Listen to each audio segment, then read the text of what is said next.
कल्याण मंदिर मुदारमवद्य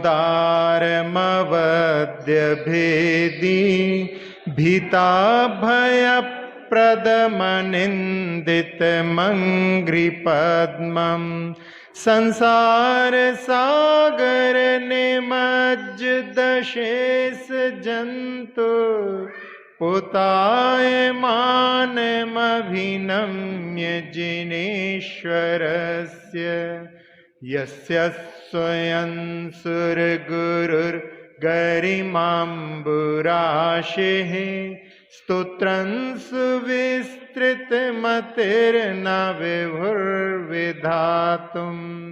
तीर्थेश्वरस्य कमठस्मै धूमकेतोस् तस्याहमेष किल संस्तवनं करिष्ये। अब अपन 28वें काव्य पर चलते हैं। दिव्यस्त्रजो जिन्नमत त्रिदशाधिपाना दिव्यस्त्रजो जिन्नमत त्रिदशाधिपाना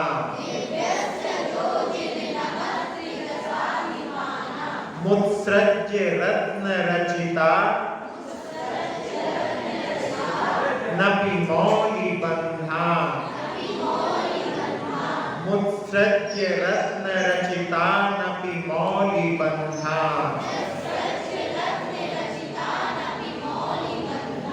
पादौ श्रयन्ति भवतो यदि वा परत्र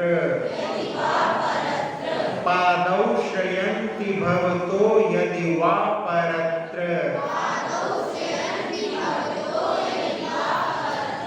तत्संगमे सुमनसो न रमन्त एव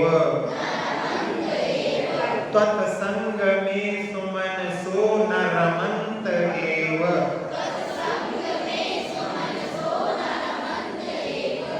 दिव्यस्त्रजो जिन्नमत त्रिदशाधिपाना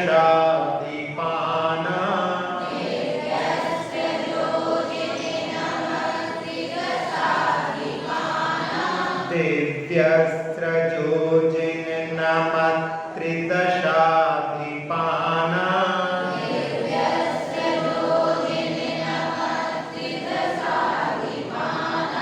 मुत्सृज्य रत्न रचिता नपि मौलि बंधा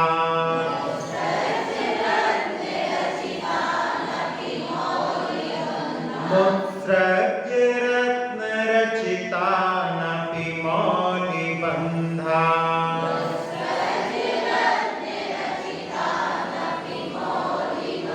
पादौ श्रयन्ति भवतो यदि वा परत्र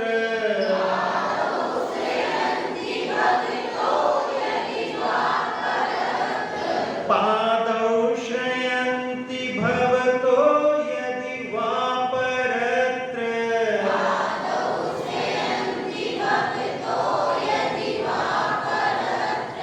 त्वत्संगमे सुमनसो न रमन्त एव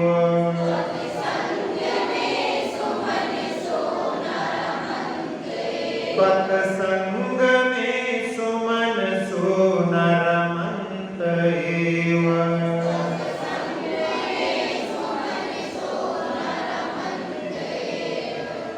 इस काव्य में बहुत अच्छा एक रूपक यहाँ पर आचार्य महाराज भगवान की स्तुति करते हुए बतला रहे हैं कि जब यहाँ पर पहले अपन देखें जिन भगवान का संबोधन किया है जयति की जिना जिन्होंने अपने कर्म शत्रुओं पर विजय प्राप्त कर ली है। दिव्य सृज सृज शब्द जो होता है वो माला के लिए आता है। जैसे आपने भक्ता में भी पढ़ा स्तोत्र सृजम सृज शब्द जो होता है वो माला के लिए। तो दिव्य सृजा यानी दिव्य मालाएं दिव्य पुरुषों की मालाएं नमन त्रिदशाधिपानाम। जब भगवान के चरणों में इंद्र नमस्कार करते हैं तो त्रिदश अधिक, त्रिदश कहते हैं स्वर्ग के लिए। त्रिदश स्वर्ग के लिए इसलिए कहते हैं जहां पर तीनों दशाएं समान होती हैं, यानी जहां पर बचपन और बुढ़ापा ना होकर के केवल जवानी ही रहती है, तो तीनों दशाएं वहां पर युवावस्था के रूप में रहती हैं।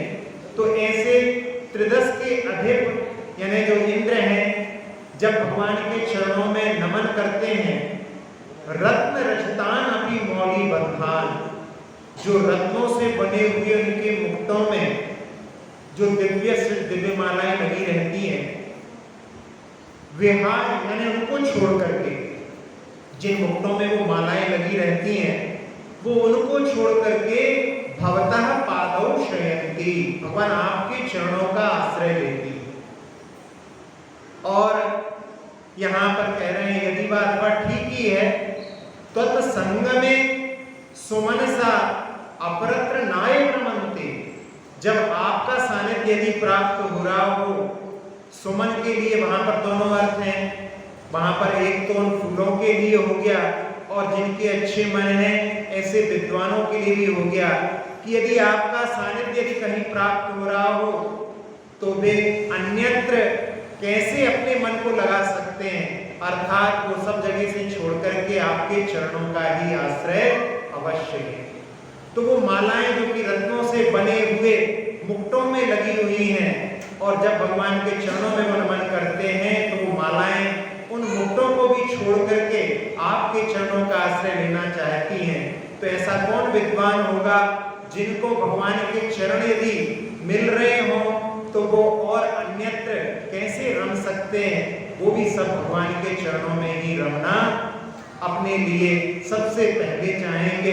अन्यत्र के राग को छोड़ करके भगवान के चरणों का राग सर्वश्रेष्ठ होता है, ऐसा भाव इस काव्य में बतलाया गया। अब यहाँ हम लोगों की जो चुनने की प्रवृत्ति होती है, उसमें यहाँ पर हम किसको प्राथमिकता देते हैं, प्रायोरिटी देते हैं, ये इस बात का यहाँ पर अपने अपने मन से ही निर्णय करना है। जब भरत चक्रवर्ती के लिए 3 समाचार एक साथ प्राप्त हुए, उसमें वहां पर जो धर्माधिकारी पुरुष थे उनके माध्यम से कि आपके पिता जो मुनि अवस्था में तपस्या करते करते 1000 वर्ष जिनको बीत गए हैं, आज उनके लिए पंचम ज्ञान, केवल ज्ञान की प्राप्ति हो। और आयुधशाला में जो रक्षा करने वाला पुरुष था, उसने आकर के कहा कि आपकी आयुधशाला में चक्र रत्न प्रकट हो गया है, आप चक्रवर्ती बनेंगे। अभी चक्रवर्ती है नहीं है, लेकिन यहाँ पर द्रव्य निक्षेप से आगे चक्रवर्ती बनने वाले हैं, इसलिए उनको चक्रवर्ती कहते हैं। जैसे मेडिकल में एग्जाम दे रहा है, अभी लड़का पीएचडी का एग्जाम दे रहा है और उसको लोग डॉक्टर साहब कहने लगते हैं। कुछ पहले ईयर में पढ़ता है उसको भी बोल देते हैं, कोई फाइनल वाले को भी बोल देते हैं, लेकिन जब तक डॉक्टर की डिग्री नहीं मिल जाती है तब तक वो भाव निक्षेप से डॉक्टर नहीं है, वो द्रव्य निक्षेप से डॉक्टर भले ही कहा जाए। तो यहाँ पर चक्र रत्न उत्पन्न हुआ है, ऐसी जब खबर दी तो ये दूसरी खबर प्राप्त हुई। और तीसरी खबर में कंचुकी ने आकर के कि आपको पुत्र रत्न की प्राप्ति। 3 समाचार एक साथ मिले। भरत चक्रवर्ती सोचता है किसको मैं प्राथमिकता दूं। वहां पर तीनों काम 3 पुरुषार्थ के प्रतीक हैं। धर्म पुरुषार्थ के माध्यम से केवल ज्ञान की आराधना, अर्थ पुरुषार्थ का प्रतीक चक्ररत्न, और काम पुरुषार्थ के फल के स्वरूप पुत्र रत्न की प्राप्ति। चक्रवर्ती विचार करते हैं कि इन सब का मूल तो धर्म पुरुषार्थ है। धर्म पुरुषार्थ का ही वृक्ष जिसमें जब फल लगता है तो वो अर्थ पुरुषार्थ जैसा होता है, और उसका रस ही वहां पर काम पुरुषार्थ के रूप में रहता है। इसलिए सबसे पहले हमें जाकर के भगवान के केवल ज्ञान की पूजा करना चाहिए। तो वहां उनके सामने जब इस प्रकार की स्थिति बनी, उन्होंने धर्म के मार्ग का चयन किया। हम लोगों के साथ में क्या होता है, अक्सर ऐसा होता है कि यदि कहीं बाहर सुबह सुबह जाना हो, यदि मंदिर के द्वार नहीं खुल पा रहे हैं तो मंदिर को बाहर से ही नमोस्तु या मंदिर में आने की क्या, क्योंकि मंदिर बंद है तो अब क्या दर्शन करेंगे। यानी धार्मिक कार्यों के लिए अपने लिए प्राथमिकता कितनी रहती है, ये सब अपने अपने मन से अपने लिए पूछना चाहिए। लेकिन कुछ लोग होते हैं जो पहला काम पूजा, बाद में काम दूजा, ऐसे भी आदर्श वाले बहुत दूर शिखर जी की यात्रा पर जा रहे हैं। मालूम है कि यहाँ आपके यहाँ तो अच्छी व्यवस्था है कि आप लोग सुबह दर्शन करके भोजन करके बैठ सकते हैं, आपको कोई बाधा नहीं होगी। लेकिन कई कई लोग और दूर से आते हैं जिनके लिए रात में ही चलना पड़ता है, अब दर्शन कैसे करें। तो वो लोग ऐसा नहीं करते कि सीधे शिखर जी जाएं, वो लोग ब्रेक जर्नी करते। जहाँ कहीं जिनालय होता है वहां पर उतर करके पहले भगवान की आराधना करेंगे, भोजन करेंगे, फिर गाड़ी पकड़ करके आगे बढ़ते हैं।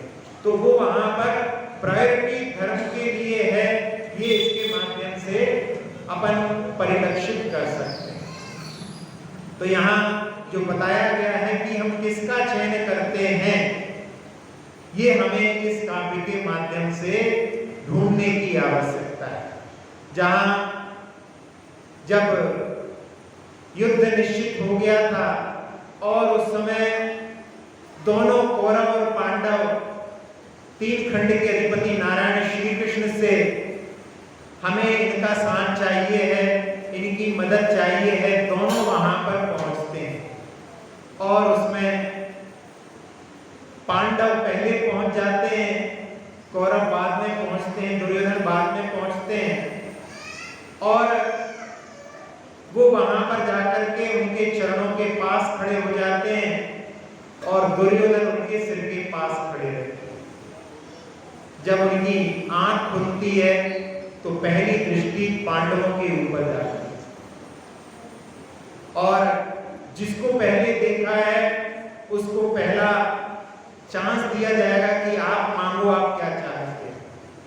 और उस समय में उन्होंने दो हिस्से कर दिए कि एक तरफ पूरी उनकी अक्षौणी सेना है और एक तरफ में बिना हथियार के। अब यहाँ दुर्योधन मन में सोच रहा है, अरे मैंने क्यों विलंब कर दिया, अब तो मेरे हाथ से वो सेना गई, हमें निहत्ते श्री कृष्ण मिलेंगे तो उससे क्या हासिल होगा, मन में यहाँ पर सोच रहा है। और जब पांडवों से पूछा गया तो उन्होंने श्री कृष्ण का चयन किया। तो वहां पर सोचता, देखो पहले आकर के भी ये लोग ठगे गए, इन्होंने उनको चयन नहीं किया। लेकिन क्या परिणाम निकला आप सभी लोग जानते हैं। तो वहां पर चयन किसका किया, यहाँ पर एक केवल प्रतीक के रूप में है, एक जिसने की पूरी संपदा के लिए पूरे जीवन लगा दिया और एक व्यक्ति ने जिसने परमात्मा की आराधना को प्रायोरिटी दी, प्राथमिकता दी। तो अंत समय में जब प्राण निकल रहे थे तो सारी संपदा होने के बावजूद भी वहां पर मन में शांति नहीं थी। और जिसने परमात्मा का चयन किया था, अंत समय में भी बड़े हर्ष के साथ में वहां पर ये संपदा तो पाप का फल है और पाप को ही उत्पन्न करने वाली है, उसको तिलांजलि देकर के और संलेखना के पद पर आगे बढ़ गया। तो इसके माध्यम से किसमें किसकी रुचि है, हम इस उदाहरण के माध्यम से समझने का प्रयास कर रहे हैं। एक व्यक्ति के लिए गर्मियों की छुट्टियां थी। गर्मियों की छुट्टी में वो चाहता तो हिल स्टेशन पर घूमने जा सकता था, लेकिन उसने क्या देखा कि पास में ही उनके घर के एक तालाब है जो गर्मी में सूखते सूखते सूखते बहुत कम पानी से शहद बचा है। और उसमें बहुत सारी मछलियां, कछुए आदि हैं। जैसे जैसे पानी कम होता जाएगा इनका कैसे संरक्षण होगा। उसने परिवार ने कहा कि हम लोग जा रहे हैं। उसने कहा कि मैं आपके साथ नहीं जा रहा हूं। यहाँ इतने सारे जीव जो है मरण को प्राप्त हो सकते हैं, मैं तो यहाँ पर रह करके उनका संरक्षण करूंगा। और उसने प्रयास करके आसपास के लोगों से मिलकर के कि अब ये धीरे धीरे सूख जाएगा तो इसमें बहुत सारे पक्षी आकर के इन सब जलचर जीवों को खा जाएंगे, ये दुर्लभ प्राणी मरण को प्राप्त हो जाएंगे, इनका कैसे संरक्षण किया जाए। और बहुत सारे लोग उसके साथ में आ गए। वहां पर उसने 1000 मछलियों को, 80 से ज्यादा कछुओं को वहां पर बॉक्स के अंदर उनको सुरक्षित रखा। और जब पुनः बरसात हुई तो फिर पुनः उसी तालाब में उनको सुरक्षित छोड़ दिया। सोच सकते हैं आप, उसने सारे सुखों को, जो कि पर्वतीय क्षेत्र पर जहां पर गर्मी में लोग आनंद मनाने के लिए चले जाते हैं, लेकिन वहां पर जीवों की करुणा के लिए उसने उसको चयन किया।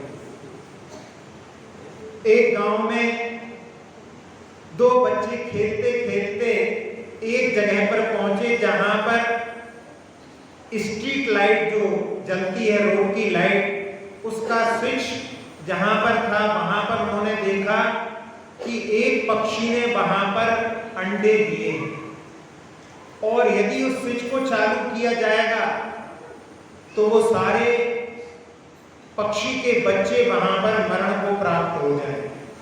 दोनों बच्चों ने अपने सारे दोस्तों को वहां पर बताया कि यदि हम लोग इनको बचाने का प्रयास करें तो हम इसमें इन जीवों के लिए जीवन दान देने में सफल हो सकते हैं। और बच्चों ने सबने मिलकर के कि हाँ अपन ऐसा कार्य करेंगे। और पूरे नगर में वो सब जगह कह करके आ गए कि जब तक वो बच्चे वहां अंडे में से निकल करके उड़ नहीं जाते हैं तब तक हम लोग स्ट्रीट लाइट नहीं जलाएंगे। और बहुत सारे लोगों ने कहा कि भैया बिना स्ट्रीट लाइट के चोर भी आ सकते हैं, परेशानी हो सकती है और ऐसे में क्या रखा है। बहुत से लोग मिले, लेकिन उन लोगों ने, बच्चों ने मिलकर के सब लोगों को समझाने का प्रयास किया। जो पहले ना नकर करते रहे, बाद में सब उसके साथ में आते गए और धीरे धीरे आप लोगों को सुनकर के आश्चर्य होगा, 35 दिन तक उस गांव में रात में लाइट नहीं जली उन छोटे छोटे बच्चों के लिए, पक्षियों के बच्चों के। जब तक वो पक्षियों के बच्चे उड़ नहीं गए वहां से, तब तक उन गांव के बच्चों ने वहां पर एक करुणा का आदर्श सब लोगों के सामने प्रस्तुत किया। तो लौकिक सुखों के सामने जहां पर गुणों की बात आती है, करुणा की बात आती है, अहिंसा की बात आती है, जो उसके लिए भी वहां पर चुनते हैं, तो वहां पर समझ में आता है कि अभी भी धर्म की ओर दृष्टि लोगों की विद्यमान है। ऐसा नहीं है कि लोग सभी धर्म को छोड़ करके और अधर्म के मार्ग पर ही बढ़ रहे हैं। आचार्य श्री जब अजमेर में थे, उस समय में एक डॉक्टर साहब जिनकी नई नई शादी हुई थी, वो आचार्य श्री के पास में महाराष्ट्र में किसी अकलूज नाम के नगर के रहने वाले थे और आचार्य श्री के पास में वो दर्शन करने के लिए आए और आचार्य श्री से अध्यात्म की काफी चर्चा करके उनको बड़ा आनंद आया।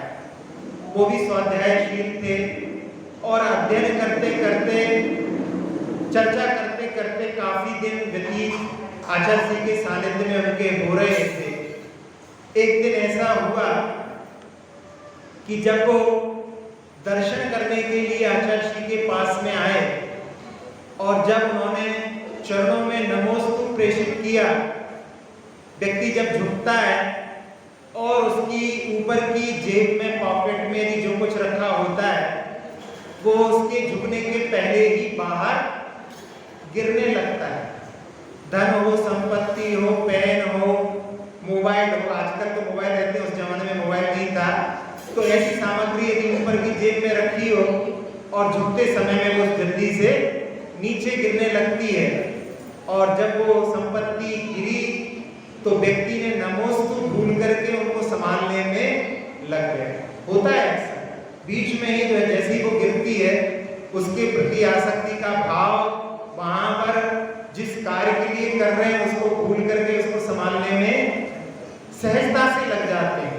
यानी ये एक बेसिक इंस्टिंक्ट जिसको अपन कह सकते हैं, वहां पर परिग्रह के प्रति आसक्ति का भाव ऐसा बना रहे।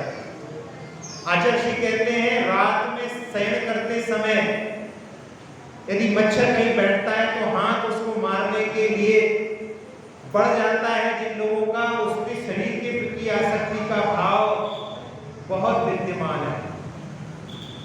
एक महिला मरण के समय में अपनी अंगूठी को जिसमें उंगली में पहनी है उसको ऐसे बांध करके मरण को प्राप्त हुई, तो वो भी आसक्ति का भाव बता रहा है।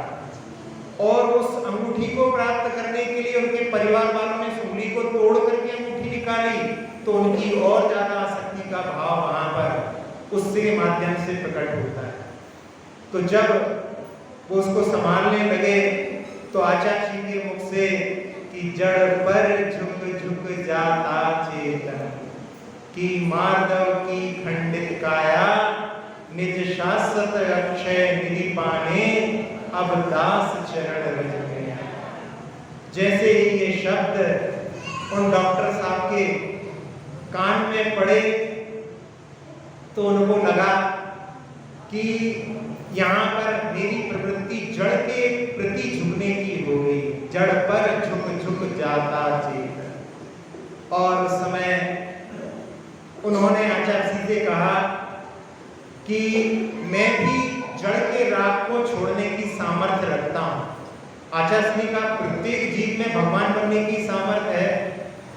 और उन्होंने कहा कि मैं शीघ्रता से दीक्षा के भाव अपने मन में सजो करके आपके पास में आऊंगा या आपको पत्र के द्वारा सूचित करूंगा।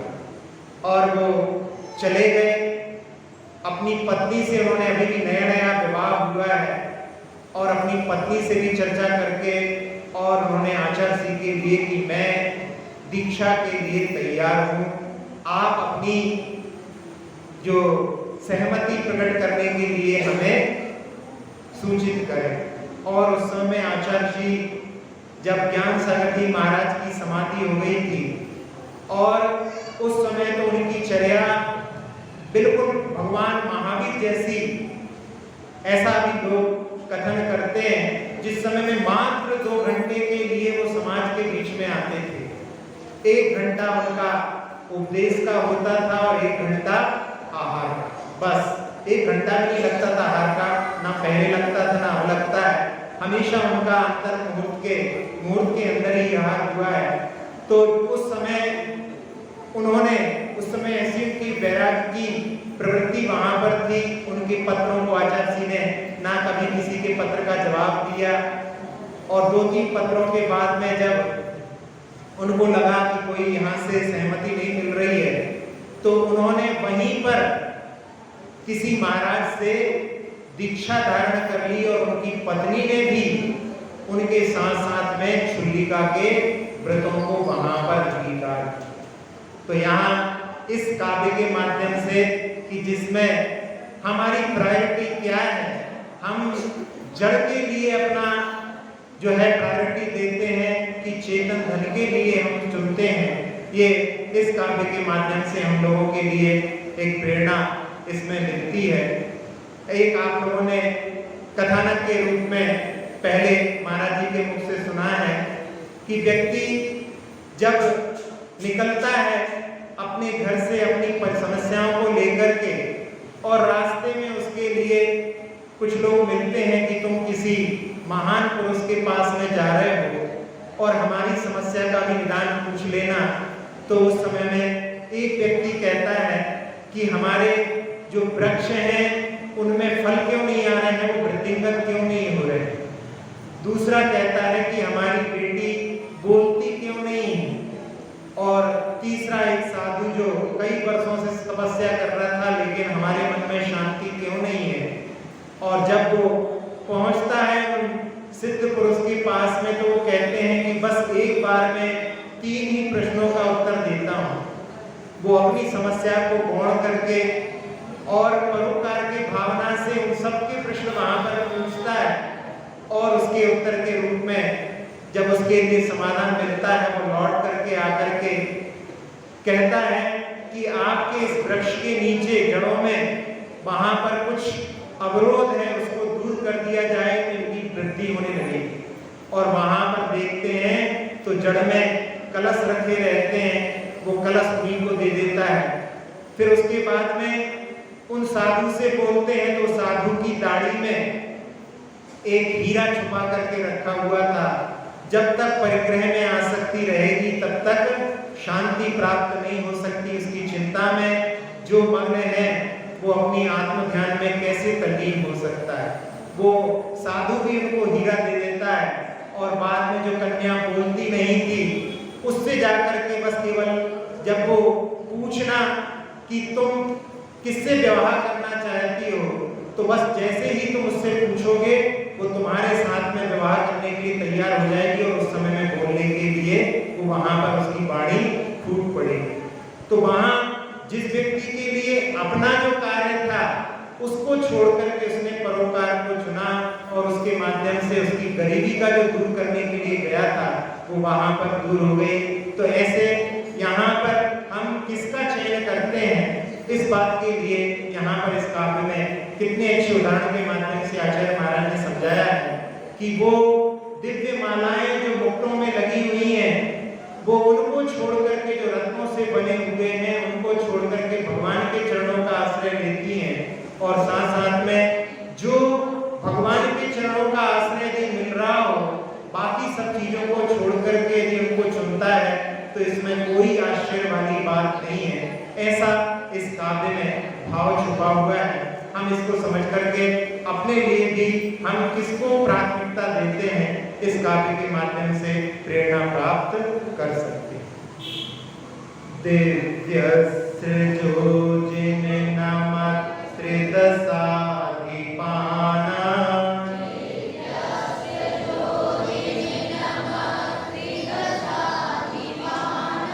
मुत्सृज्य